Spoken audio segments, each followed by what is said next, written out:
వి gold trusted gold buyers మీరు తాకట్టు పెట్టిన బంగారాన్ని విడిపించి ఈ రోజు ఉన్న మార్కెట్ ధరకు కొనబడును.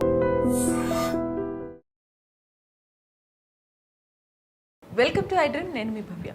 మనం ఇన్వెస్ట్మెంట్ చేయాలి అనుకుంటాం, బట్ ఆ ఇన్వెస్ట్మెంట్ స్ట్రాటజీకి అడ్డొచ్చే కానీ లేకపోతే దాన్ని చేంజ్ చేసే ఫ్యాక్టర్స్ ఏవైతే ఉంటాయో అవి ఏమేమి ఉంటాయి, ఈ డీటెయిల్స్ మనతో మాట్లాడడానికి మన ముందు mutual fund distributor Chandrashekar sir ఉన్నారు. సార్ని అడిగి డీటెయిల్స్ తెలుసుకుందాం. నమస్తే సార్, ఎలా ఉన్నారు సార్? సార్, ఈ ఇన్వెస్ట్మెంట్ స్ట్రాటజీస్ అనేవి మనకి చాలా ఉంటాయి కదా సార్, వీటిని చేంజ్ చేసే ఫ్యాక్టర్స్ ఏమేమి ఉంటాయి సార్ మెయిన్గా? మేడం, జనరల్గా మన మ్యూచువల్ ఫండ్స్లో ఇన్వెస్ట్ చేసేటప్పుడు స్ట్రాటజీస్ అనేది మారుతూ ఉంటుంది, మనిషికి మారుతూ ఉంటుంది. ఈరోజు ఒక స్ట్రాటజీ ఉండొచ్చు, 2 years తర్వాత మళ్ళీ స్ట్రాటజీ మారిపోతుంటుంది.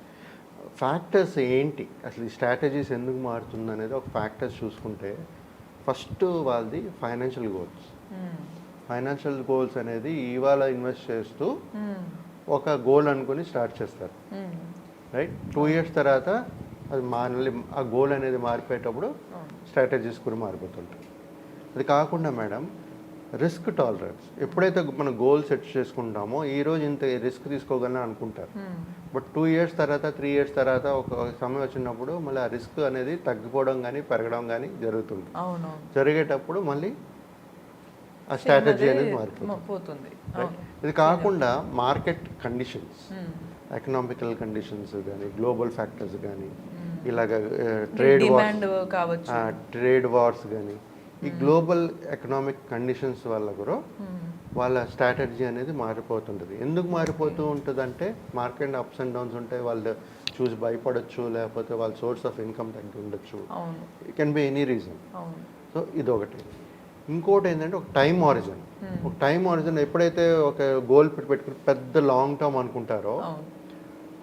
అనుకుంటారు కదా, సో ఆ 2 years 3 years వచ్చిన తర్వాత మేబీ రియలైజ్ అవుతారు అది అంత సమయం ఉండదేమో, నేను అన్ని ఇయర్స్ పని చేయలేనేమో.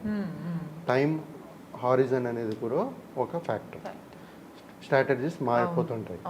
అది కాకుండా మేడం, వాళ్ళకి వచ్చే ఇన్కమ్, ఫర్ ఎగ్జాంపుల్ ఈరోజు బాగానే సంపాదిస్తున్నారు, ఒక ప్లాన్ వేసేసుకున్నారు, గోల్ సెట్ చేసుకున్నారు, ఇన్వెస్ట్మెంట్ స్టార్ట్ చేస్తారు. రేపు ఒక 1 year 2 years జాబ్ లేదు, లేకపోతే తక్కువ శాలరీ, అంటే ఎక్కువ శాలరీని తక్కువ శాలరీకి వచ్చారు, మళ్ళీ స్ట్రాటజీ మారిపోతుంది. ఎందుకంటే ఈరోజు ₹1,00,000 ఇన్వెస్ట్ చేద్దాం అనుకుంటారు ప్రతి సిప్ అనుకోండి, 2 years తర్వాత ₹1,00,000 నుంచి 2,00,000 నుంచి ఒక తక్కువ జీతంకి వచ్చారు, అప్పుడు అంత వేయలేరు కదా, సో అప్పుడు మళ్ళీ స్ట్రాటజీ అనేది మారిపోతుంది. సో ఇదొక ఫ్యాక్టర్ అండి. ట్యాక్స్, ఇప్పుడు ట్యాక్స్ స్లాబ్స్ ఉంటారు చూసారా, ఎంప్లాయీ ట్యాక్స్ స్లాబ్స్ ఉంటాయి, వేరే వేరే ట్యాక్స్ స్లాబ్స్. ఎప్పుడైతే అది మారుతూ ఉంటాయో ట్యాక్స్ స్లాబ్, దాని ఎఫెక్ట్ కూడా కనబడుతుంటుంది ఈ ఇన్వెస్ట్మెంట్స్ మీద, అప్పుడు కూడా స్ట్రాటజీ అనేది మారుతుంది. ఇది కాకుండా మేడం, ఎప్పుడైతే ఫ్యామిలీ పర్సనల్ సర్కమ్స్టెన్సెస్ అంటారు, అంటే ఒక ఫ్యామిలీలో ఏదైనా ప్రాబ్లమ్స్ వచ్చినా, సమ్ డిస్టర్బెన్సెస్ కానీ ఏదైనా వచ్చినప్పుడు ఇలాంటి స్ట్రాటజీస్ కూడా మళ్ళీ మారుతూ ఉంటుంది. మేడం, ఇప్పుడు జనరల్గా ఈ స్ట్రాటజీస్ మారుతుంది, ఫ్యాక్టర్స్ ఇవన్నీ చూసుకున్నాము, రైట్? సార్, ఒక చిన్న సందేహం, ఇలా ఫ్యాక్టర్స్ మారుతూ ఉంటాయి కదా, ఈ ఫ్యాక్టర్స్ ఏది మారినా కూడా వాళ్ళ ఇన్వెస్ట్మెంట్స్లో, ఒకవేళ సిప్ అయినా మ్యూచువల్ ఫండ్స్ అయినా వీళ్ళు ఉన్నప్పుడు వాళ్ళు తీసుకోవాల్సిన జాగ్రత్తలు ఏవి తీసుకుంటే మంచిది అంటారు? జనరల్గా ఇప్పుడు నెక్స్ట్ అదే మాట్లాడుతున్నాను మేడం. ఇప్పుడు ఈ స్ట్రాటజీస్ చేంజ్ చేయాలి అనుకునేటప్పుడు అసలు ఏం చేయాలి? ఫస్ట్ ఏంటంటే రీబ్యాలెన్సింగ్, పోర్ట్ఫోలియోని రీబ్యాలెన్సింగ్ చేసుకుంటూ ఉండాలి. మారిపోతుంటాయి కదా నీడ్స్, ఇప్పుడు ఈ ఫ్యాక్టర్స్ ఒక్కొక్క ఫ్యాక్టర్స్ కన్సిడర్ చేస్తూ ఉంటే మారిపోతుంటాయి. మనం చేయవలసిన ఫస్ట్ స్టెప్ ఏంటంటే, మన ఏదైతే ఇన్వెస్ట్మెంట్స్ ఉన్నాయో అది రీబ్యాలెన్సింగ్ చేసుకుంటూ ముందుకు వెళ్ళాలి, ఫస్ట్ థింగ్. రెండోది, ఎప్పుడైతే మన ఇన్వెస్ట్మెంట్స్ చేస్తుంటామో అసెట్ అలొకేషన్ అనేది చేసుకోవాలి. మనం ఇందాక మాట్లాడుకున్నట్టుగా ఇందాక వీడియోలో గోల్డ్, మ్యూచువల్ ఫండ్స్ అన్నాం, అలాగే ఒక plot, real estate, asset allocation అనేది చేసుకోవాలి, రైట్? ఇప్పుడు డిఫరెంట్ అసెట్ అలొకేషన్ చేసేటప్పుడు మన రిస్క్ అనేది మినిమైజ్ చేసుకోగలుగుతున్నాం. సో ఇది one of the strategy change చేసేటప్పుడు ఇదొకటి అసెట్ అలొకేషన్ అనేది చేసుకోవాలి. అది కాకుండా మేడం, కొంత సమయంలో ఎప్పుడైనా ఒక సిచ్యువేషన్స్ వస్తాయి, అప్పుడు మనం ఒక ఫండ్ నుంచి ఇంకో ఫండ్కి స్విచ్ చేయాల్సి వస్తుంది. మన కంప్లీట్ ఇన్వెస్ట్మెంట్స్ని స్విచ్ చేయాల్సి వస్తుంది. సో ఇలాంటి స్ట్రాటజీస్ అనేది మన స్ట్రాటజీలో ఇలాంటి చేంజెస్ అనేది మనం చేస్తూ ఉండాలి.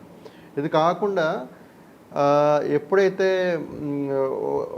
అంటే ఒక సిచ్యుయేషన్ మారినప్పుడు, స్ట్రాటజీ మారినప్పుడు ఒక ఇన్వెస్ట్మెంట్స్ అనేది మనం పెంచుకోవాలి లేకపోతే తగ్గించుకోవాలి. ఇలాంటి చేంజెస్ అనేది చేసుకుంటూ ఉండాలి. అప్పుడే స్ట్రాటజీ అనేది మారుతుంటుంది.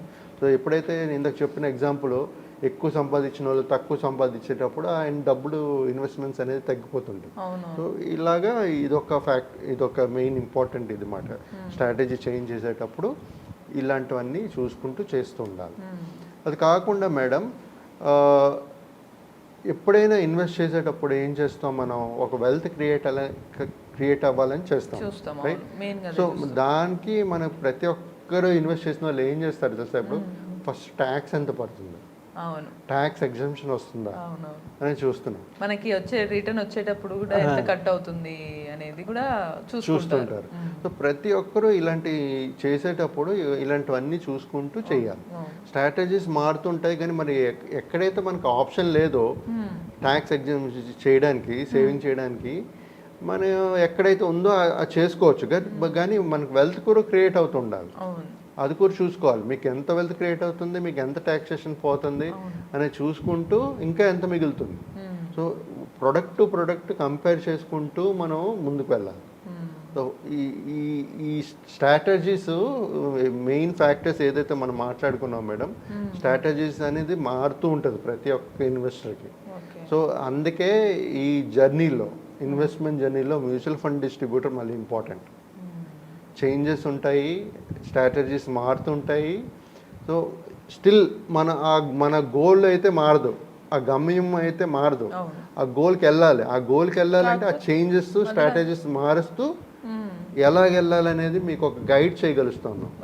ఆ విధంగా మన ఇన్వెస్ట్మెంట్స్ అనేది ప్లాన్ చేసుకుంటూ వెళ్తే మేడం వాళ్ళ గోల్స్ అనేది రీచ్ అవుతారు. ఆ విధంగా మనం ప్రతి ఒక్కరు ప్లాన్ చేసుకోవాలండి. అంటే ఏ రకంగా మార్చినా వాటిని స్టాప్ చేయకుండా, అలాగని లాస్ రాకుండా మీకు కొంత అదే బెనిఫిట్ కంటిన్యూ అయ్యేలాగా మళ్ళీ ఫ్యూ ఇయర్స్ తర్వాత మనం పెట్టుకున్న గోల్ ఉంటుంది.